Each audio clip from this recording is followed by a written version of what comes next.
నిన్న ప్రొద్దున్నుండి సోషల్ మీడియాలో చక్కర్లు కొట్టిన వార్త ఏంటి అంటే, ప్రొఫెసర్ నాగేశ్వర్ గారిని అరెస్ట్ చేయడం కోసం ఆంధ్రప్రదేశ్ పోలీసులు వస్తూ ఉన్నారు అని, అందుకని నాగేశ్వర్ గారి ఇంటి దగ్గర తెలంగాణ పోలీసులు భద్రతగా ఉన్నారు అని. అండ్ అదే సమయంలో నాగేశ్వర్ గారు డీజీపీ గారి దగ్గరికి వెళ్ళడం, నాకు భద్రత కల్పించాలి అని చెప్పి తాను ఫిర్యాదు చేయడం, ఇవన్నీ జరిగినాయి. చాలా పెద్ద హల్చల్ చేసాయి. ఈ క్రమంలో ఫ్యాక్ట్ చెక్ ఏపీ స్పందించింది. ఇవి అబద్ధపు వార్తలు, ఫేక్ ప్రచారాలు, అలాంటిది ఏమీ జరగట్లేదు, ఎవరు వెళ్ళలేదు అని చెప్పి వాళ్ళు. తర్వాత ఫ్యాక్ట్ చెక్ టీడీపీ అంట, వాళ్ళు స్పందించారు. చివరికి హోంశాఖ మంత్రిగా ఉన్నటువంటి వంగలపూడి అనిత గారు, ఈ మేడం గారు కూడా ట్వీట్ చేశారు, అవన్నీ ఊహాజనితాలు, తప్పుడు ప్రచారాలు, మిస్లీడింగ్ ఇన్ఫర్మేషను, ఇటువంటి వాళ్ళ మీద లీగల్ చర్యలు, పోలీస్ చర్యలు తీసుకుంటాము అని చెప్పి హోంమంత్రి గారు కూడా స్పందించారు. మనం ఇక్కడ గమనించాల్సింది ఏంటి అని అంటే, ఒకవేళ ఇది ఊహాజనిత ఇన్ఫర్మేషన్ అనుకోండి, అసలు నాగేశ్వర గారి ఇంటి దగ్గరికి ఏపీ పోలీసులు వెళ్ళలేదు అనుకోండి, సాయంత్రం వరకు, రాత్రి వరకు, పొద్దున వరకు, దాన్ని ఎవరు ఖండించాల్సిన అవసరం లేదు. ఎవరు దీన్ని స్పెసిఫిక్గా ఇది అబద్ధము అని చెప్పక్కర్లేదు. సాయంత్రానికి అదే అబద్ధం అని అందరికీ తెలిసిపోతుంది.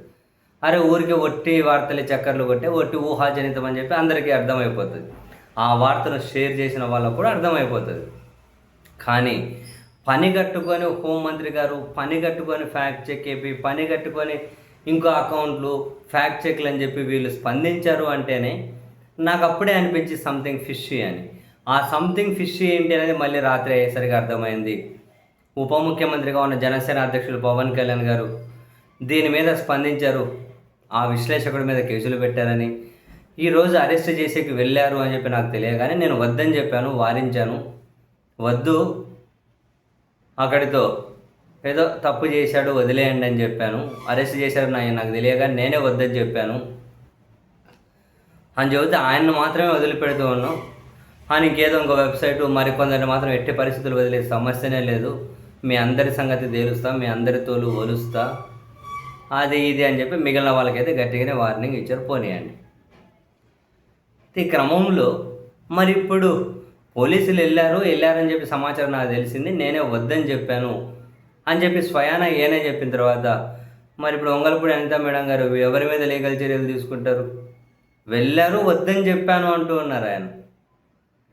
సో ఇక్కడ ఏంటి, వాళ్ళు వెళ్ళి ఆ విషయం పవన్ కళ్యాణ్ గారికి కూడా తెలిసి ఆయన వద్దు అని చెప్పిన తర్వాతనే ఆయనకి ఇది ఇష్టం లేదు కాబట్టి ఆయన సాటిస్ఫై చేయడం కోసం అని చెప్పి వీళ్ళు వరుస పెట్టి ఫ్యాక్ట్ చెక్లు అని చెప్పి ట్వీట్లు చేసుకుంటూ వచ్చారు. ఆయన ఆ విధంగా బయటకు చెప్పేస్తారని చెప్పి వీళ్ళు ఊహించినట్లేరు. ఆయన వెళ్ళారు, నేను వద్దని చెప్పానని చెప్పి బయటకే చెప్పేసేసరికి ఇప్పుడు మరి వంగలపూడి అనిత మేడం గారు లాంటి వాళ్ళు ఇప్పుడు ఏంటి పరిస్థితి?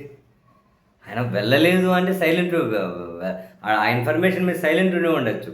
ఏకంగా వెళ్ళలేదు, పోలీస్ చర్యలు, లీగల్ చర్యలు అని చెప్పి ఒక హోంశాఖ మంత్రి ట్వీట్ చేయాల్సిన అవసరం ఉంటుందా? రకరకాల ప్రచారాలు జరుగుతూ పోతూ ఉంటాయి. ఇదేమీ అంత కొంపలు మునిగిపోయే ప్రచారం కాదు కదా. ఆయన అరెస్ట్ చేసేకి ఏపీ పోలీసులు వెళ్ళారు అన్నది అంత ఎవరి కొంపలు మునిగిపోయే ప్రచారం అది. ఆయన మీద కేసులు పెట్టడమే పరమ తప్పు. ఎందుకు పెట్టారు కేసులు? మరి అరెస్ట్ చేసేకి వెళ్ళారు అంటే ఇంకా ఏపీ పోలీసులు ప్రధానంగా ఈ విషయంలోనే బిజీగా ఉన్నారని చెప్పి అందరికీ తెలుసు కదా. ఇటువంటి కేసులలో అరెస్టులు చేయడం కోసం ప్రధానంగా వాళ్ళ ప్రథమ కర్తవ్యంగా భావిస్తూ ఉన్నారని. అందుకని చెప్పి జనాలు ఏమైనా కనుక నమ్మి ఉండొచ్చు. ఏముంది, ఇప్పుడు పవన్ కళ్యాణ్ గారే చెప్పారు కదా, వెళ్ళారు, నేనే వద్దని చెప్పాను అని. మరి ఇప్పుడు లీగల్ చర్యలు, పోలీస్ చర్యలు, ఈ పదాలు మరి ఈయనకు కూడా వర్తిస్తాయా మేడం? ఏంటో మరి.